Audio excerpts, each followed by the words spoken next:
Welcome दोस्तों। आज हम लोग बिहार बोर्ड के 10वीं क्लास के संस्कृत के 3 नंबर पाठ अलस कथा के महत्वपूर्ण ऑब्जेक्टिव को पढ़ेंगे। महत्वपूर्ण इसके ऑब्जेक्टिव प्रश्नों को पढ़ेंगे जिसको पिछले साल पूछ चुका हुआ है। यह बहुत ही इम्पोर्टेंट है। अब तो ऑब्जेक्टिव 2 गुना पूछेगा।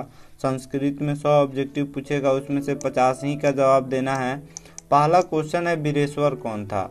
तो इसका ऑप्शन बी होगा। वीरेश्वर मिथिला का मंत्री था जो बहुत ही दानी स्वभाव का था, दानशील और कारुणिक था। वह दीन दुखियों को इच्छा भर भोजन और वस्त्र देता था। अगला प्रश्न है, अलसाला में आग क्यों लगाई गई?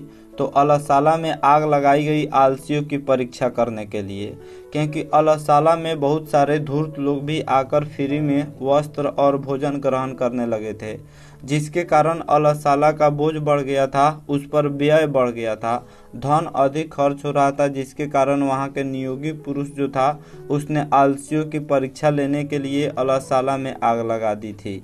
नेक्स्ट है, अलसाला के अलस कथा के रचयिता कौन है? यह 2018 के एनुअल एग्जाम के सेकेंड सिटिंग में पूछ दिया हुआ है। अलस कथा के रचयिता विद्यापति हैं। विद्यापति एक मैथिली कवि हैं और इन्होंने मैथिली साहित्य में भी बहुत सारी रचनाएं की हुई है तथा संस्कृत में भी इनका योगदान बहुत अधिक है। नेक्स्ट प्रश्न है, अलसाला में आग लगने पर भी कितने लोग नहीं भागे? तो जब अलसाला में आग लगाई गई थी तो जितने भी धूर्त लोग थे वह सब भाग गए। बड़े बड़े तोंद वाले लोग थे वह भाग गए। सभी जितने भी आलसी थे सभी भाग गए, लेकिन 4 आलसी वहां पे सोए हुए रह गए। अलसाला में आग लगी हुई थी फिर भी 4 आलसी जो थे वह नहीं भागे। वह बहुत ज़्यादा आलसी थे और वह दूसरे के भरोसे सोए रह गए और नहीं भागे। तो चारों आपस में बात करने लगे। पहला ने कहा कि कैसा शोरगुल है, दूसरे ने कहा लगता है इस घर में आग लग गया है, तीसरे ने कहा कि कोई धार्मिक व्यक्ति नहीं है जो भीगे हुए वस्त्रों से हम लोगों को ढक दे। तो चौथे ने कहा कि अरे बकबक करने वालों, क्यों बकबक करते हो, शांति से क्यों नहीं रहते हो।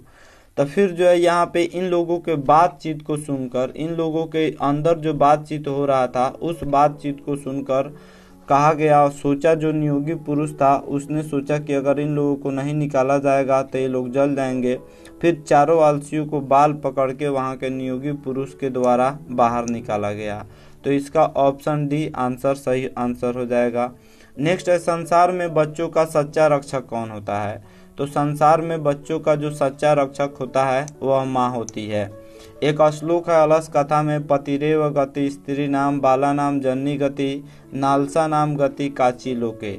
यानी स्त्रियों का गति उसके पति से होता है, स्त्रियों का रक्षक उसका पति होता है, बच्चों का रक्षक उसकी माँ होती है, लेकिन आलसियों का रक्षक दयावान होता है। आलसियों की गति दयावानों से होती है, कारुणिक हृदय वाले व्यक्ति से होती है। अगला प्रश्न है, घर में लगी आग को देखकर कौन लोग पलायन हो गए? यह 2019 में पूछ चुका हुआ है। तो घर में लगी हुई आग को देखकर जो धूर्त लोग थे वह भाग गए। जो बनावटी आलस धारण करके भोजन और वस्त्र ग्रहण कर रहे थे वे लोग घर में लगी आग को देखकर भाग गए। नेक्स्ट प्रश्न है, चारों आलसियों को कैसे बाहर निकाला गया? तो चारों आलसियों को उसका केस पकड़कर बाहर निकाला गया, बाल पकड़कर बाहर निकाला गया। अतः 7 का सी राइट आंसर हो जाएगा। नेक्स्ट है, बनावटी आलस दिखाकर कौन भोजन ग्रहण करते थे? तो इसका बी आंसर हो जाएगा धूर्त। धूर्त लोग बनावटी आलस दिखाकर भोजन ग्रहण करते थे। नेक्स्ट है, स्थिति सौकर्य मूला ही सन्हते सजातीनाम सुखम दृष्टवा के न धावंती जंतुवा। इसका हिंदी होगा, सुविधा युक्त स्थिति को देखकर सभी कोई उसकी तरफ दौड़ता है। कौन ऐसा जीव है जो अपने जाति के सुख को देखकर उसकी तरफ नहीं दौड़ता है? यानी प्रत्येक जीव अपने जाति के सुख को देखकर उसकी तरफ दौड़ता है। यह उक्ति किस पाठ से संकलित है? यह जो श्लोक है वह किस पाठ से लिया गया है? तो यह अलस कथा पाठ से लिया गया है। अतः 9 का ए राइट आंसर हो जाएगा। 10 नंबर में, वास्तविक आलसियों की संख्या कितनी थी? जो रियल आलसी थे वह कितने थे? 4 थे। वास्तविक आलसियों की संख्या 4 थी। या 2020 के एनुअल एग्जाम में पूछ दिया हुआ है। नेक्स्ट है, अलस कथा के रचयिता कौन है? अलस कथा के रचयिता विद्यापति, मैथिली कवि विद्यापति हैं।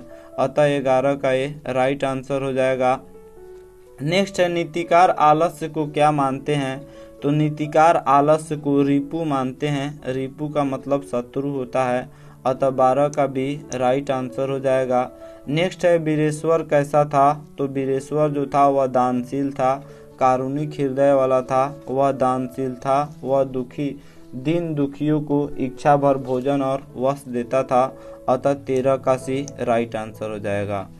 दोस्तों यह कुल 13 प्रश्न है जो काफ़ी इम्पोर्टेंट है, एग्ज़ाम की दृष्टि से काफ़ी इम्पोर्टेंट है और इससे बाहर क्वेश्चन आने की उम्मीद बहुत कम है, इसलिए इस 13 प्रश्न को याद कर लीजिएगा। उम्मीद करता हूँ यह वीडियो आप सब किसी को काफ़ी पसंद आया होगा। हमारे चैनल को सब्सक्राइब करें, इस वीडियो को लाइक करें तथा अधिक से अधिक शेयर करें। Thanks for watching my video.